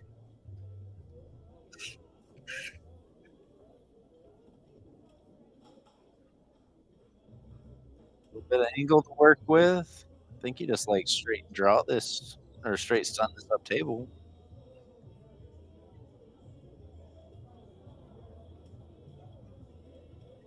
Kind of 50-yard line. Take your Big time. pressure You got on this 2 side. balls left. Take your time. Come up with Big the shot you pressure want to shot. do and commit to it. Beautiful. Wow.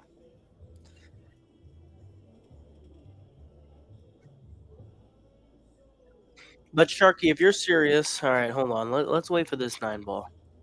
There you go. Yeah, get up, reset.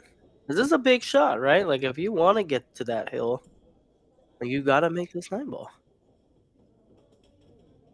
And he does, and we will continue on. But Sharky, if you're serious, you could download the Fargo Rate app. I believe you'll have to sign in though, so if you don't know you have a Fargo, you may not be able to sign in very easily or create an account. But if you go to fargorate.com, there's a spot where it's a blue bar and you can search for player ratings and just search your name, first and last name. Yeah, I'm playing in tournaments that report to Fargo. League reports the Fargo. Some different things like that if you're looking to become an established player. Yeah, Chat BCA going Pool League. off. Yeah, BCA Pool League reports to Fargo. USA PL Pool League, USA Pool League reports to Fargo. APA does not. So if you're an APA player, or I believe VNEA and TAP, I don't think they use Fargo.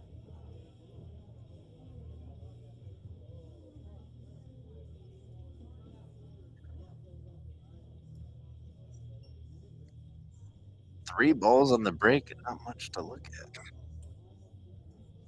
Pretty good Maybe safety we'll get option. a safe here and stick that behind the 6. I think that's what he tried. Gonna leak out. Not really giving up anything too easy as far as a pocket wise goes.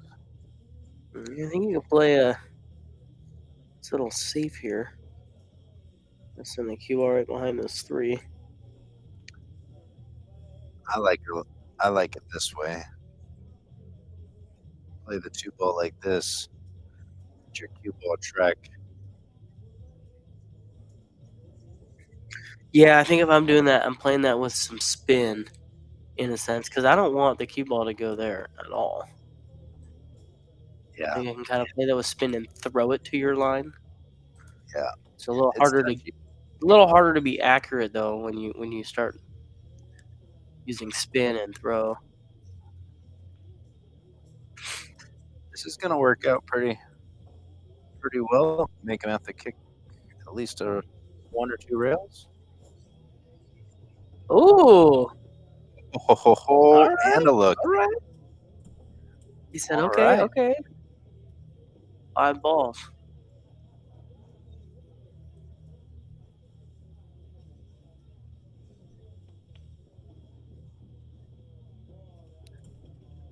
Should be okay here. I think you can get a little draw on it. I think that's what you kind of have to do. Just kind of draw back towards that side pocket. Oh, he had an angle. Might Okay. be with top. Yeah, he needs some angle. Yeah, this one you can just roll in, really. Send the cue ball. Right here. I gotta tell you though, rolling a ball in with this kind of pressure, mounting, like it's Well, nervy. I'm not necessarily slow rolling it, though. You know, you can kind of hit it with a little bit of pace. Yeah, just like that.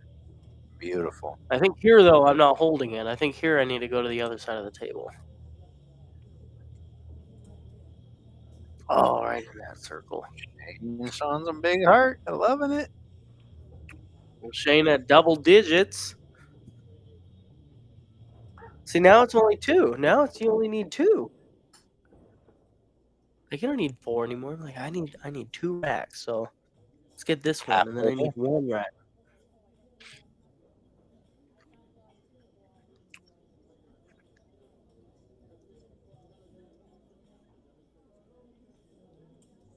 I like his demeanor around the table. Like, he does not seem at all like hampered by being down and your opponent on the hill. Like, he's just playing his game.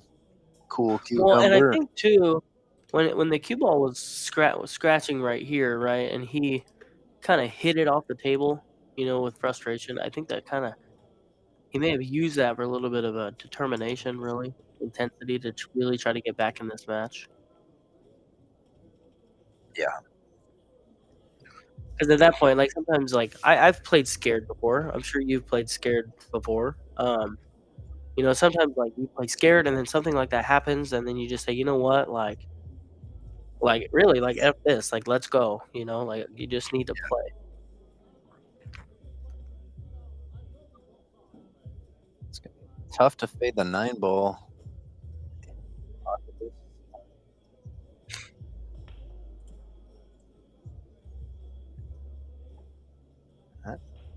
If you can't see that 1, this is going to be pretty easy ball to kick at and hit, but it is pretty easy to sell something out with the 5 Yeah, ball you right gotta there. get your speed just right. Where you're Are you slow just rolling for this? I think so. I mean, depending on what it feels like when I'm there, but I don't think he's over that 2 ball. I think he can shoot this with top and just kinda roll this way. I think I'm kinda slow rolling it. 'Cause if you Yeah, go I for the like hit that. here, right, like anything can happen. The table's pretty open, and if you split those balls out and leave a shot.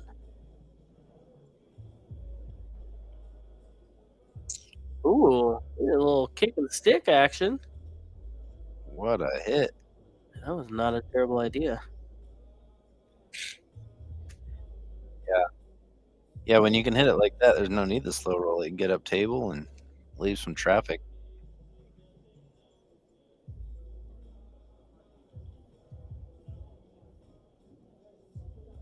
Yeah, I don't hate considering the masse just because if you can get around that ball comfortably, good things can happen. Ooh, look at this. Oh, Oh, goodness sakes. He did tie up the 3 and the 5, unless you get on the short side of the 3. he's gonna send this one ball up table, Yeah, cue stick it ball behind behind the that 5, 5. Look at this. That's a great shot. leaving the cue ball in center table. That's very difficult.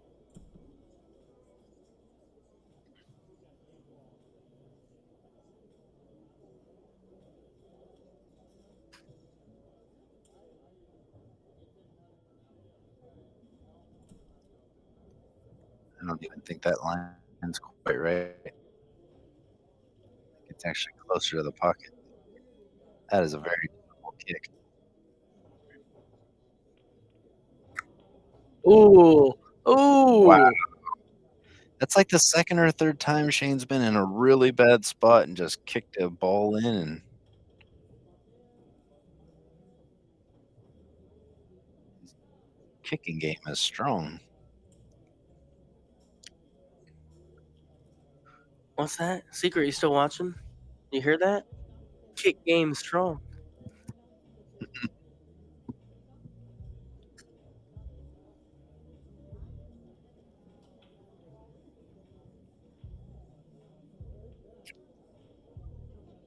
It's Shorty. Sophia and Zeke were very excited about the wave. Ooh.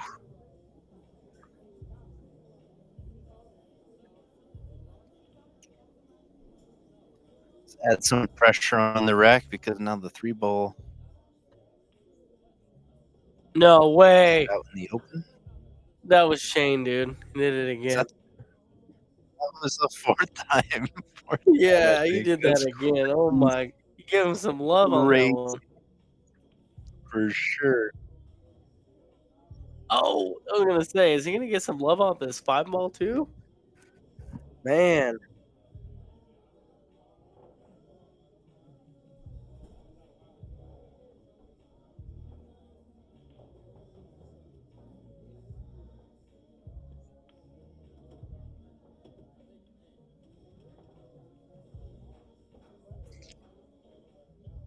He's gonna have to play this 5 next to really, like yeah, just play it off the rail because you have the 5 next, right? So, wherever that 6 goes, you can kinda use the 5 to get to it.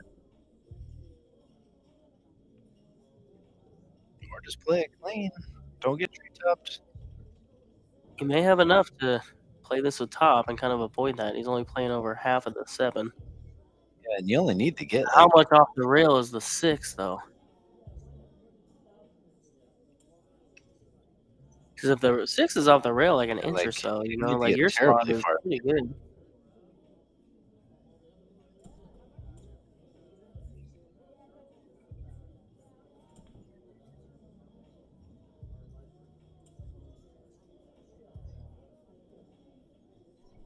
Is he looking at the bank? No way. No, there's Or no is he way. gonna line it up there? I don't think so. Where's this gonna end up? I Wait. am. The way he kinda shot that makes me think he was looking at the I don't know, that was I'm confused. No, I think he was trying to cut that in. Oh, no. Got enough for rail first here? Left English. No, I think you go rail first. Can he? Yeah. I like those Z kicks when you have no option. It's like, all right, well, let's do something like this. Getting a little Watching better too at much him. effort. Yeah, but they come in handy though. Sometimes Oh, you I have know. nothing. All right, Shane. All right, Shane. Bringing it back within 1 with this 9 ball. With authority into the side pocket. He said, "Let's go." He said, "I need one more to the finish line." I don't know if Which, I like this getting to the hill as the finish line. I feel like I'd run out of well, gas. I don't know, man. I like to reset. When it's hill, reset. Maybe take a quick break. Go to the restroom, wash my hands, clean my equipment. I don't know. I feel like a lot of people like to just start, like go, go, go. Because now you got one rack. I like to kind of refresh, but I do like that. That is a good it's definitely something I should have done towards the end of my Mob Productions experience. When a guy had scratched on the 10 ball, he would have been up 6-3 and said it was 5-4, and I should have taken a break, but he ended up winning 7-4. Definitely should have taken a break after that rack. I think he has this 1-6 combo. Pretty wired. He could draw back a little bit and potentially have shape on the 1.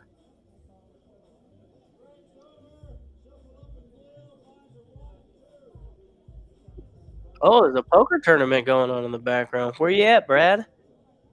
Oh, Brad, what was your poker name again? What was Don't tell me. I know what it was.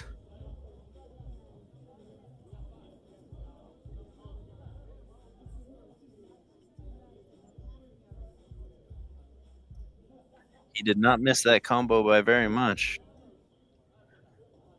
Those are tough long distance like that.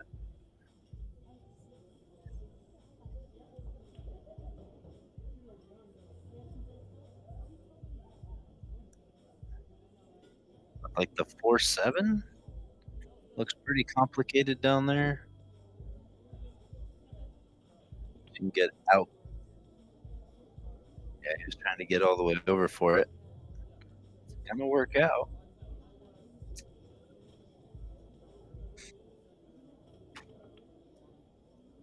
Oh no, no. That's 5, dude. No way.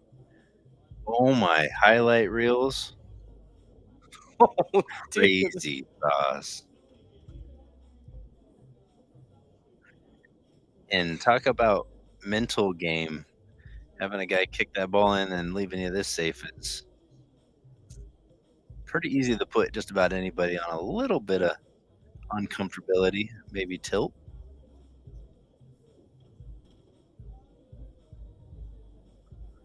want to see Brett come with an answer.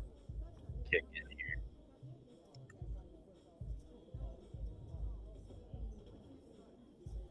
Leaves Yeah, it you can funny. kind of read Brett's face a little bit. You kind of see some of that potential Yeah, frustration. I don't.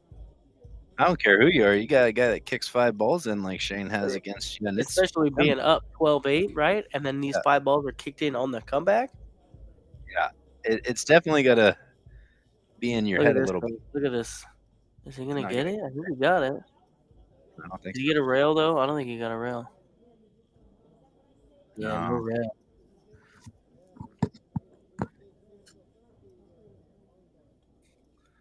I think the 5 to the 6, that's the shot. And you got ball in hand on the 4, so you can get yourself pretty much wherever you'd like on this 5. I was gonna say I like the Kinda cue like ball on the other side of the floor. You can just stop it and play your next ball like something like that.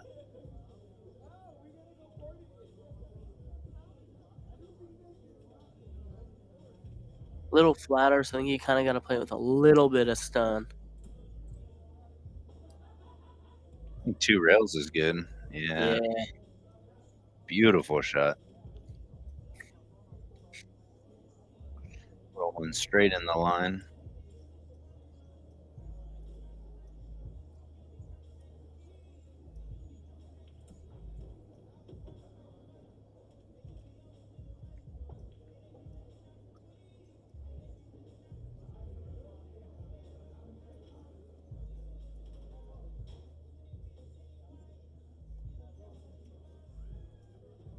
Kinda taking in and running these last balls, playing perfect position.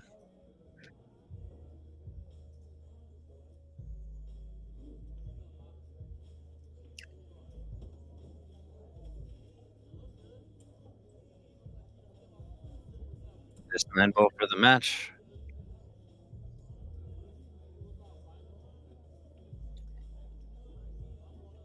Wow, what a match though. I mean, Shane and those kicking in the balls, crazy.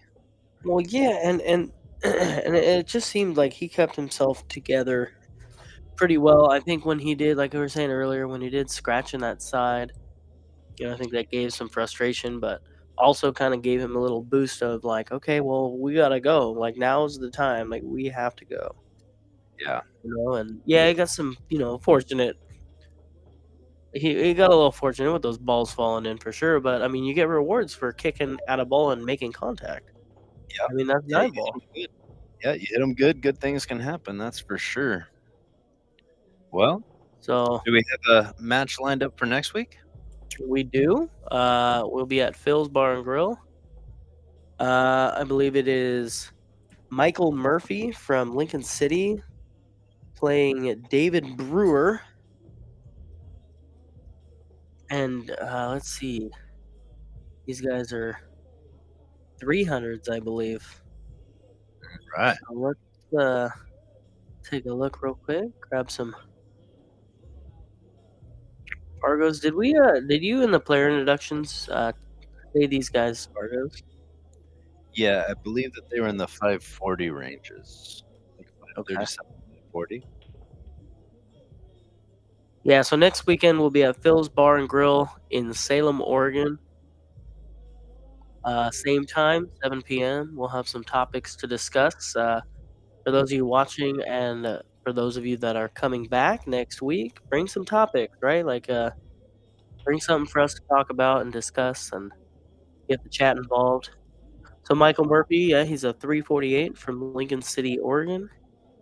And David Brewer is new to the pool scene, but is definitely trying to elevate his game by challenging players. He was actually in the finals of the Silver Division 8 ball at the Coast for the WBCA, and he is a 351, so should have an Alright. interesting matchup. I'm not sure what game they're playing and what the format will be, but hope to see you guys on the next one. Yeah, it's been a blast. Thanks for everybody for tuning in. Thanks Easy Street Billiards for your comments, and Jeff Williams, and thanks everybody for tuning in. We'll catch you guys next week. All right. We'll see you next week, Trevor. Have a great week, everybody. Yeah, you too, man. Catch you later. All right. Bye.